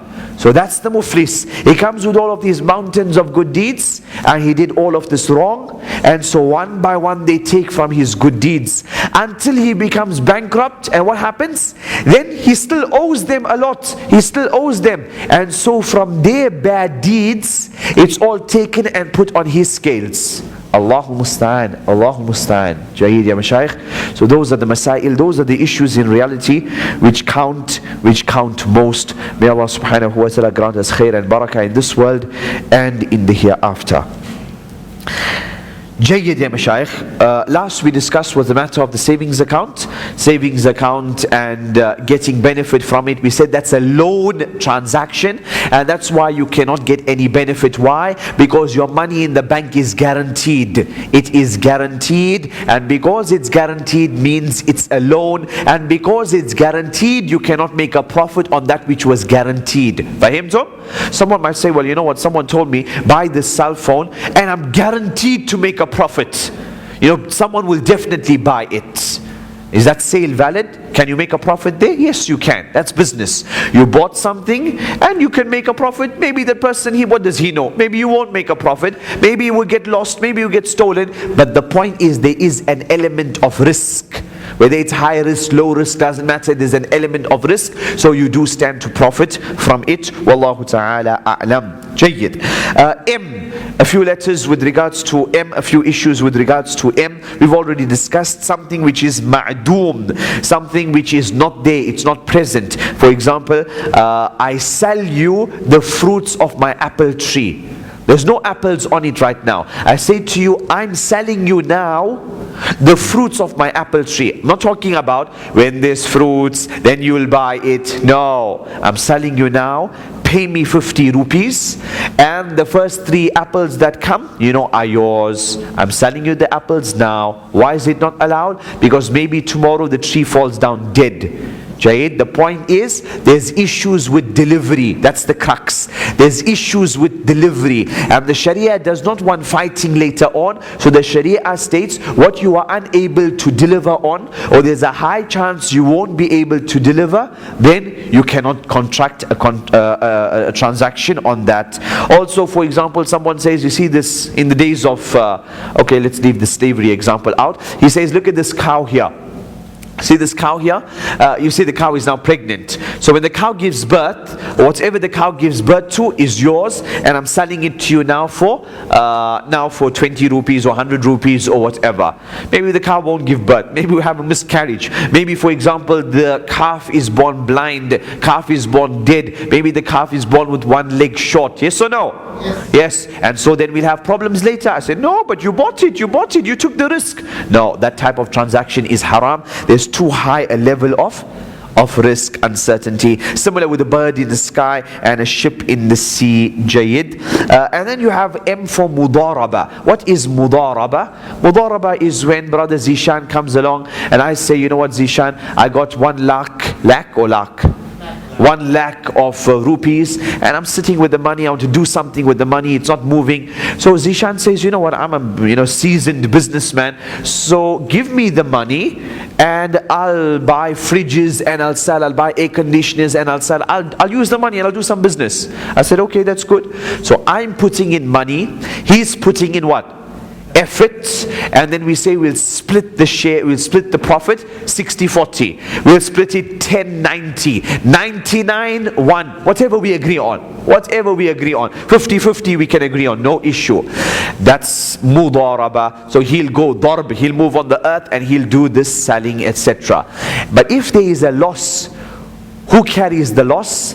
I carry the loss. I'm the investor. I'm sitting back. I put the money, so I carry the loss. I'm putting the money, so my money is at risk. His effort is at risk. His effort will go to waste if there's a loss, and my money will go to waste if there was a loss. Fahimtum? Did you all understand that?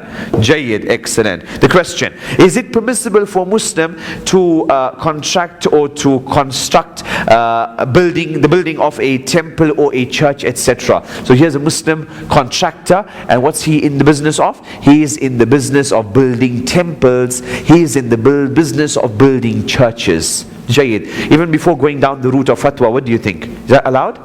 Let's get a bit more specific. He is building idols and he's selling. That allowed? Not allowed. He's building the place where the idol is supposed to be in the temple, etc. Currently in India, the biggest idol makers are the Muslim. Allah musta'an. Jayyid. Allah says in the Quran, تعاونوا على البر والتقوى ولا تعاونوا على الإثم والعدوان. Unite with one another, cooperate in goodness, and do not cooperate على الإثم in sin, and udwan in oppression. What greater oppression is there than the oppression of shirk? You're not oppressing Sulaiman, Ahmed, Iqbal or Jack or Harry. Rather, this is oppression against Allah subhanahu wa ta'ala. The construction, someone aiding in the construction of a temple, of a church, etc. This is not permissible at all. Jayyid. There are times when we have to make donations for the temple. Sorry? We need to make donations for the temples and churches. Why? Places where we work. I mean, there's no option. Sorry? Huh? No option, I like it. But whether that is allowed. Before we ask this question, let me make one say one. Don't ask a question that's going to put a noose around your own neck. No. Don't do that, because now you have no option, you are giving it. Allah will inshallah forgive you or what. Now you ask a question, you get a fatwa, now you pay it, there's a noose around your neck. No. Don't put yourself unnecessarily into a mess that you don't need that. Don't ask a question. No. If you have no choice, somebody holding a gun to your head, fear to be speaking, up there, left to yourself, would you give it? No, you wouldn't give it. Why do you want to ask a question? Don't ask that question. No. Put yourself into a problem. حياك الله. تفضل يا دكتور. Something related to this previous question. What if we do some renovation work or some construction work of a zaga or something like that? What's the difference? Standing not.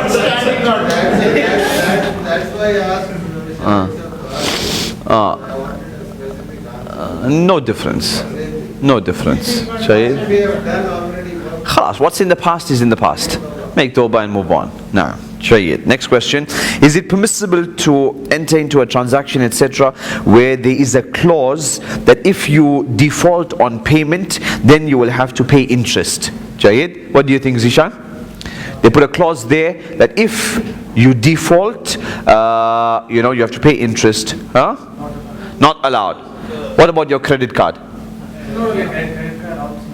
Oh, Jayed, good boy. Excellent. Jayed, no credit card is got. Excellent. Jayed, khair. Ya Mashaykh, listen carefully. This clause is a haram clause. Listen carefully. You have some types of haram clauses where just the clause is nullified. It's like a lesser type of haram. Just the clause itself is null and void. Example, Aisha radiallahu ta'ala anha, when those people put that condition that the wala is for them, is it contracted? But that clause is null and void, it just destroys itself. Other types of clauses are so haram that they nullify the whole contract in and of itself. Someone gets married and she puts a clause, or he puts a clause, I'm not going to give you mahar. Haram clause, haram condition. Does that nullify the nikah? No, the nikah is still fine, but he'll have to give her the mahar now. You got that? He puts another condition there, or someone puts a condition, we married for 3 days only. That's so haram that it breaks the whole marriage. It's a mut'a marriage, etc. You all got that? Jayyid, excellent. So here, this clause is haram. This clause is haram, Jayyid, and one should not get into a transaction like that unless one is forced, unless one got no choice, etc., with the full intention that you will obviously make payment before the due date. The best way for that is that you link that account to another account, your savings account, so automatically when you are forgetting to make the payment, it automatically draws from that account. I don't know if you have that facility here, Jayyid. So that's with regards to this question here. And then similarly, with regards to the credit card, those clauses are haram. So you're not supposed to get into that contract. Did you all understand that? Because you signing on that paper would mean what? Would mean that you are pleased with, you are acknowledging. That's a sign, that's what you signed. They go to court and you say, no, but I was Muslim, I was just lying to you. No, you signed a contract. That means that you were pleased with this riba clause, and that you are saying that if I don't make payment, I am happy with paying riba. Yes or no? So that's why many of the contemporary scholars, in fact the Majma Fiqh al-Islam, Islamic Fiqh Academy said Muslims are not allowed to get into a contract like this. And that would mean, now listen carefully also, now when the Majma Fiqh al-Islami, Islamic Fiqh Academy rules such thing like this, it's not like they're trying to make our life difficult and they should say no, but you make the payment on time. Behind them, there's all those banks and Pakistani bank and Arab banks, etc. If the Majma Fiqh al-Islami said, this is what they said, this clause is haram, but if you enter into it, you must make sure that you pay on time. You know what that means? That means all those banks, they'd be quite happy with continuing the way that they're operating. And they would say, as long as the people try to make payment on time, we don't have to change anything. But by saying it's haram to be involved in a contract like this, full stop, it means that the banks have to sit and think, because they want people to have credit cards, so they have to work out and devise a type of credit card that would not have this type of clause. You got that? So there's many things that they have to, not only the fatwa, but there's many other greater ramifications, Jayyid. So that's with regards to that mas'ala. As for if someone comes and says, but you know what, now I'm living in America, you tell me now I can't have a credit card, this is problem, because wherever I go I need to hire a car, I need this, I need that, they're always asking for credit card, internet, I want to buy something, I need a credit card, etc. We say, khalas, in your case, because of the dire need, it would be allowed for you to take out this credit card, allowed for you to enter into this type of transaction, but you need to make sure that you would never ever fall into riba. So you must have another account linked to something with funds in there that it would automatically draw, and you would never ever fall into riba. Fahimtum? Jayyid. There was a question with regards to the debit cards, and the debit cards give you these points. Now we know the debit card, we said was what? Was that it's a loan transaction, and then benefiting in a loan transaction is a problem. You remember that? Jayid? So with regards to a credit card and you get some points, it's less of an issue, right? Because they are lending you money, credit card, they lending you money and they giving you something. With regards to a debit card, you lending them and you benefiting, that's a problem. Jayid? So this mas'ala on the debit card, I need to look into it further. I'm not saying whether it's not allowed or what, but there is a question mark on that. Points on a debit card, Jayid, and you benefiting from it. There's a question mark on that. I don't know. Allah subhanahu wa ta'ala knows best. Jayid. Just one, the letter N. The letter N is for Najash. Najash is where you're in an auction.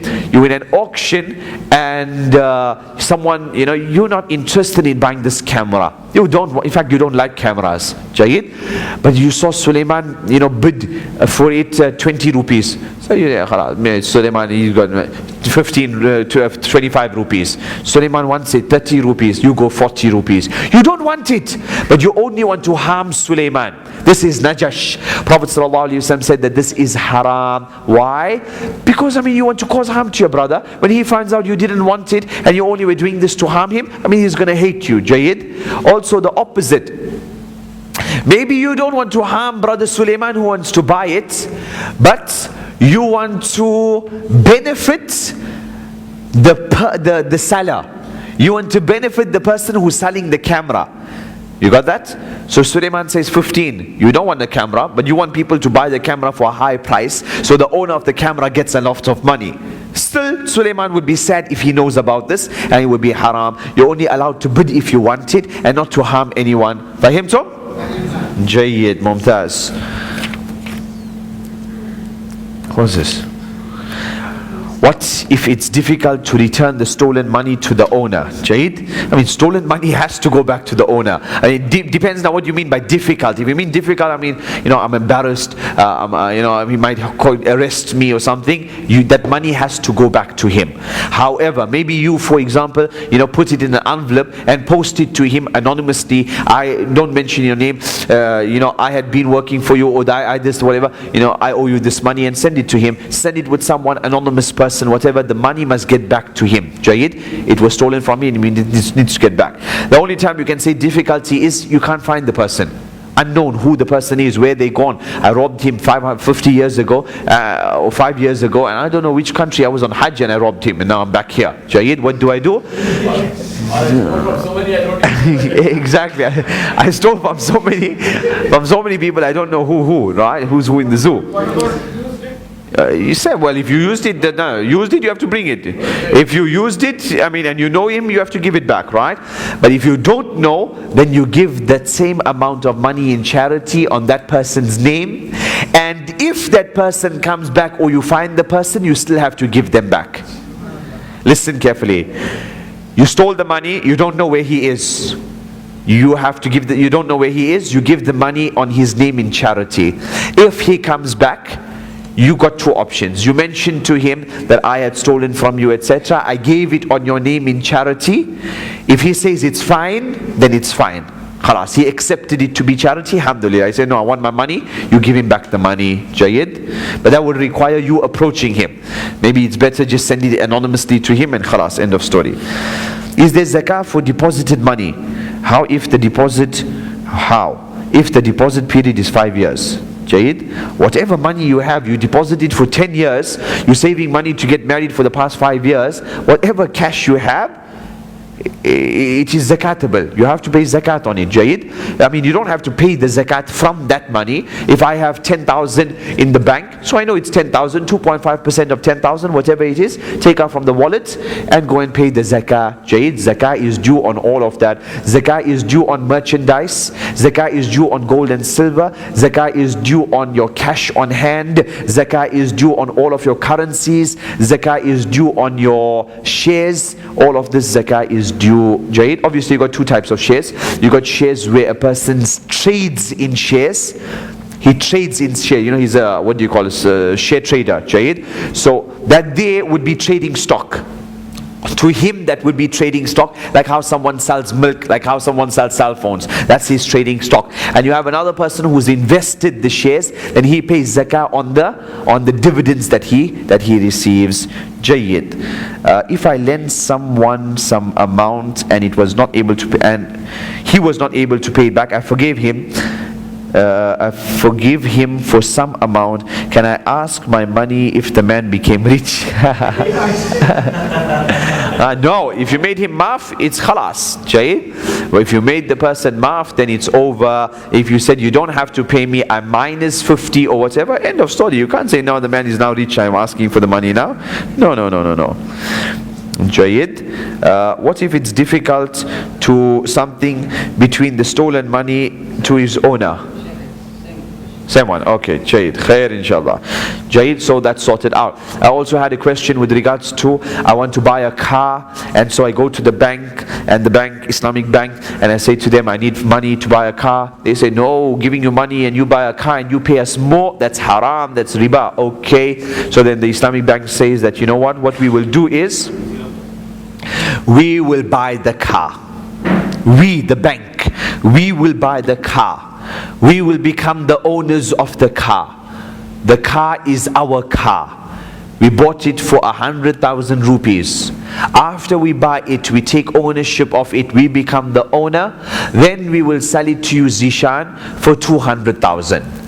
Jayyid. So they bought it for 100,000 and they sell it to Zishan for 200. Is that allowed, Zishan? Yes. Zishan? Huh? Liar. He's a liar. Liar. Zishan, allowed? Yes, that's allowed. Jayyid. That is allowed. It's called murabaha. Jayyid. The Arabic term for it is murabaha transaction, where you're making a ribh, you're making a profit on it. Jayyid. That's what usually businessmen do. Someone wants to buy a car, someone wants to buy a fridge, so he goes, he buys a fridge, puts it in his shop there, puts a markup and sells it. Yes or no? He knows there's a market for it, so he buys it. If there was no market for it, would he buy it? No, he wouldn't buy it. So he buys it, and then he's taken risk. Yes or no? Yes.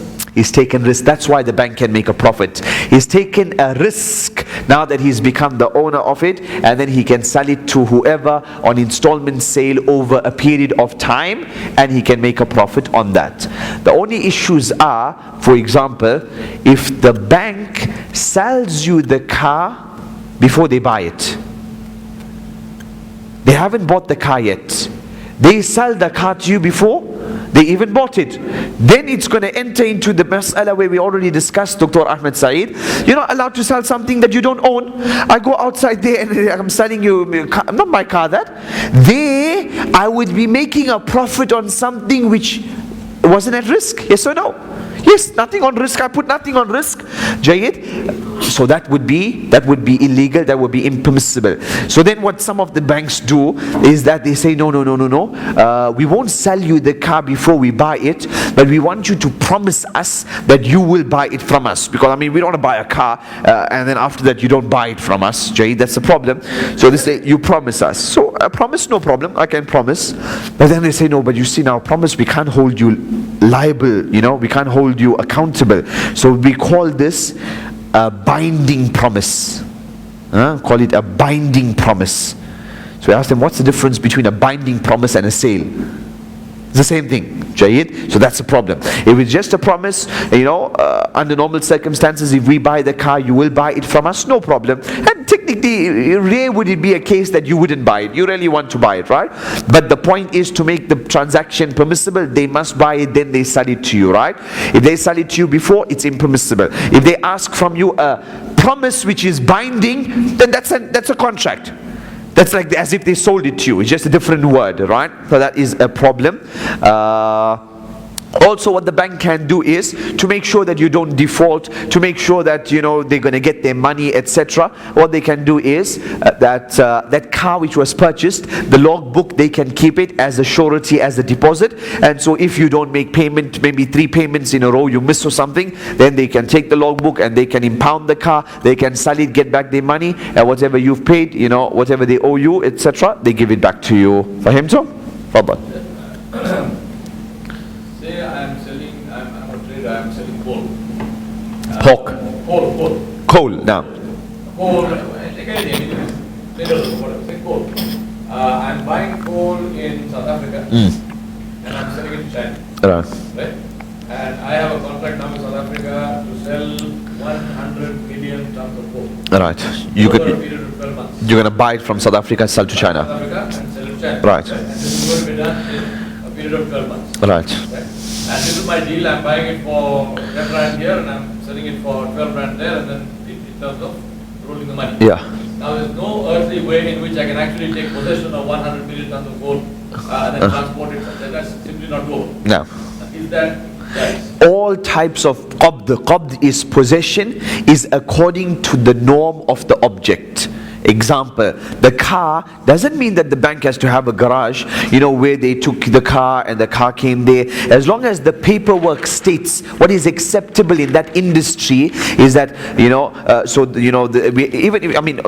won't expect the bank, the logbook to say that they are the owner. That's a bit too much. But as long as we have documentation to say that, for example, the bank has purchased, the bank is the owner, etc. The logbook, they can put it on the person who they're going to sell it to later on, no problem. But between the bank and the provider of the car, there is 100% transaction that between those two. It wasn't between the seller and the man who's going to buy it.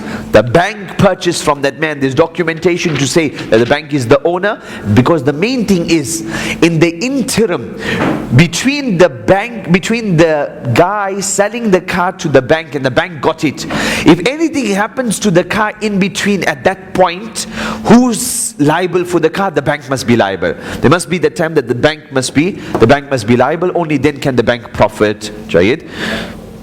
No. Khalas, let's see here what's here. Zakat is payable on the value of something or on the dividends. Jayid. If, for example, you trade in shares, so then the shares, that's your trading stock, so you pay on the value of the shares. Just like how if I trade in cell phones, I bought the cell phone for 100 rupees, I wholesale it for 150 and I retail it for 200. So I got three pricings here.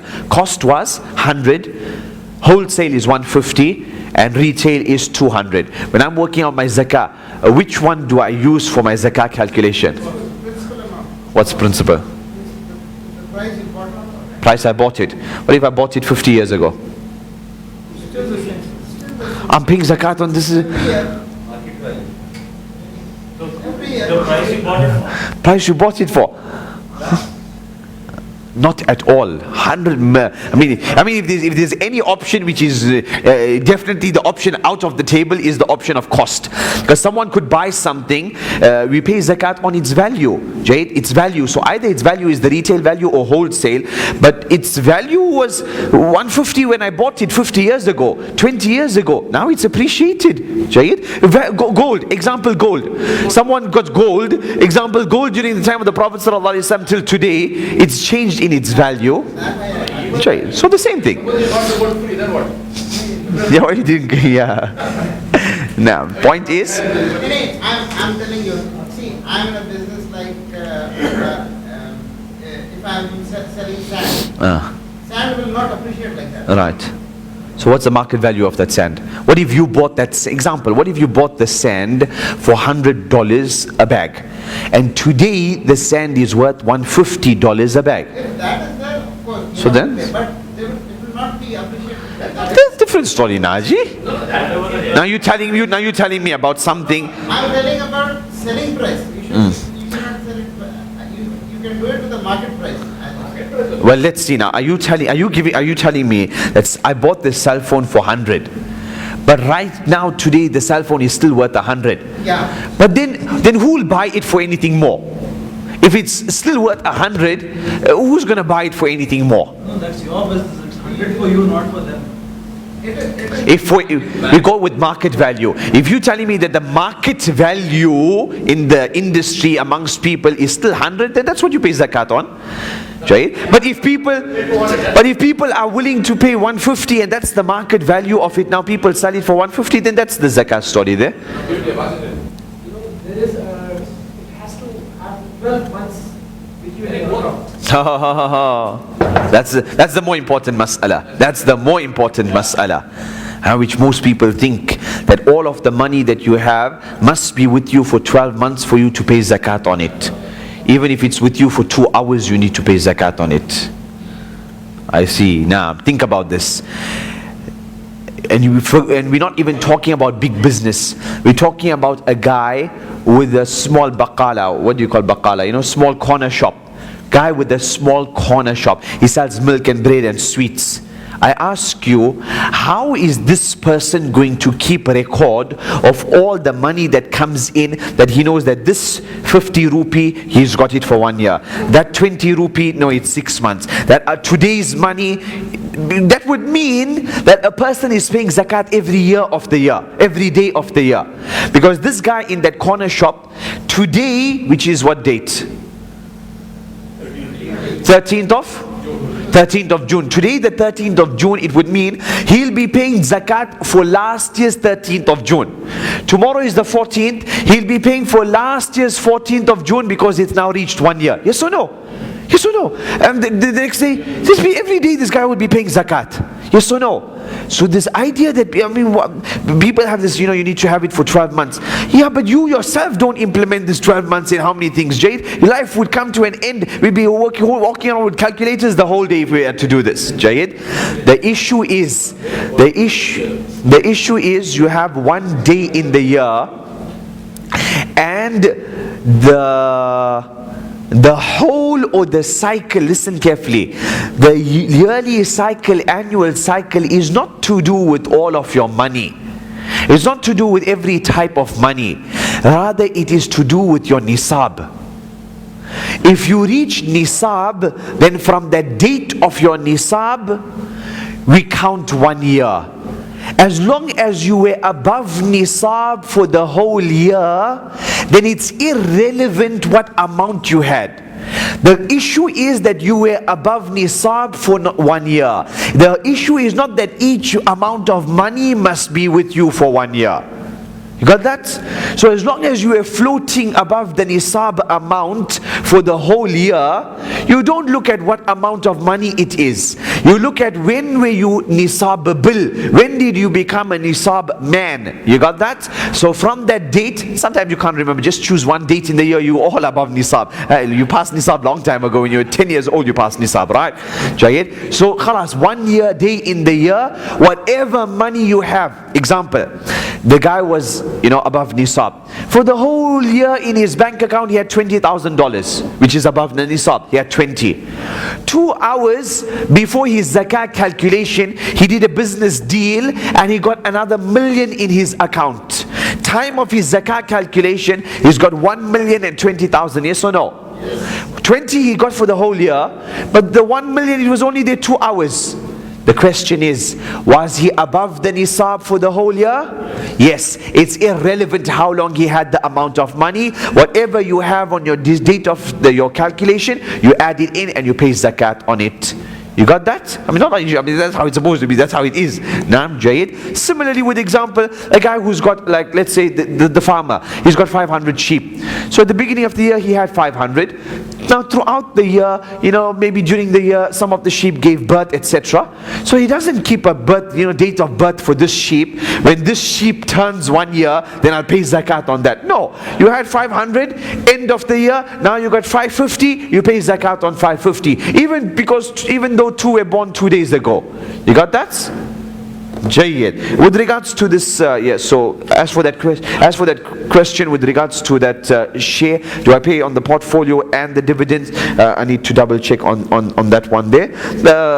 As for Dr. saying that, all shares are whatever, no, you got 3 types of shares. Maybe a person's got shares in a cement company. You have many companies which are someone invests in Dr. Ahmed Said's company, so those shares, are totally permissible, no issue at all. You got shares which are totally halal, shares which are totally haram, and then you got a whole bunch of mixed shares in the middle, which one should avoid. Like the example, what's this? Like the example of the apple tree. Can one sell apartments before they have been constructed? Yes, Jade. This is a type of contract which is called a istisna type of contract. If for example we're going to say I need to have something, then I sell it. Imagine an oil refinery. I'm a contractor. You think in the world it operates that I go and build a refinery somewhere and then someone comes and says I want to buy a refinery? It doesn't work like that, Jayed. It's, someone needs something and then you provide it, Jayed. So example, we're selling off plan this building, etc. Jayed. What's the issues? The issues are they must not be gharar. They must not be high levels of uncertainty. If for example, and also an istisna type of contract is I want a building. I want a building. So I contract this contractor, he comes along. Contractor, he is going to supply two things. He is going to supply the know-how, the action, and he's also going to supply the material, yes or no?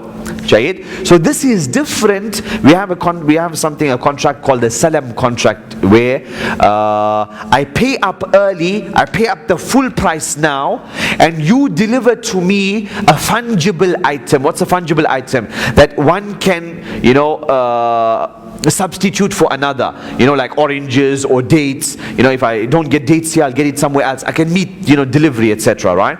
So it's called salam. I pay up the full price now. What's the benefit? I pay up early, so I get a discount. Supermarkets, etc. pay up early for 10 kgs or 10 tons of tomatoes. They pay up now. Farmer benefits. He takes the money now, full money now, and he can go and buy his plants and crops and whatever, and then he will supply it on that given date in 5 months from now or 3 months from now. Both parties benefit. This is called salam, where one of those we mentioned in the beginning. Pay now, get delivery later. This here is similar to that contract one there, where I, as the person who wants the building, I'll maybe pay up something now, but I'm not paying up the full price, right? I'm not paying up the full price because I can't give the guy the 20 million. But if the contractor messes up things, it's over a period of time. After 10 months, we'll pay you this, that, whatever. So he will provide the know-how and he will provide the material and he will build it. He benefits because he doesn't have to capital intensive that he builds the building. After it's built, now he sells. That's too much for the builder, right? And we both benefit. This is called an istisna type of contract, and it is allowed. It's similar to that salam which we mentioned, but salam is we pay up full and we get delivery later. Here we're not paying up full, Jayed. We can even put a shart jazai, which is, for example, the contractor, he needs to, for example, reach level 2 by this date, level 3 by that date, and if he is not living up to that, this is not riba, but opposite of riba. That he, because of the loss incurred by myself, etc., I decrease the amount of money that I need to pay him. And it's a we work it out. Obviously, we're not talking about there was a lightning earthquake where it's out of his hands, but he was messing around. So instead of now paying him $10,000 this month, I'm going to pay him $9,000 because of that. Jazakumullahu khairan ya mashayikh. May Allah subhanahu wa ta'ala grant you all khair and barakah in this world and in the hereafter. Remember, give more, you'll get more, insha'Allah. Assalamu alaikum wa rahmatullahi wa barakatuh.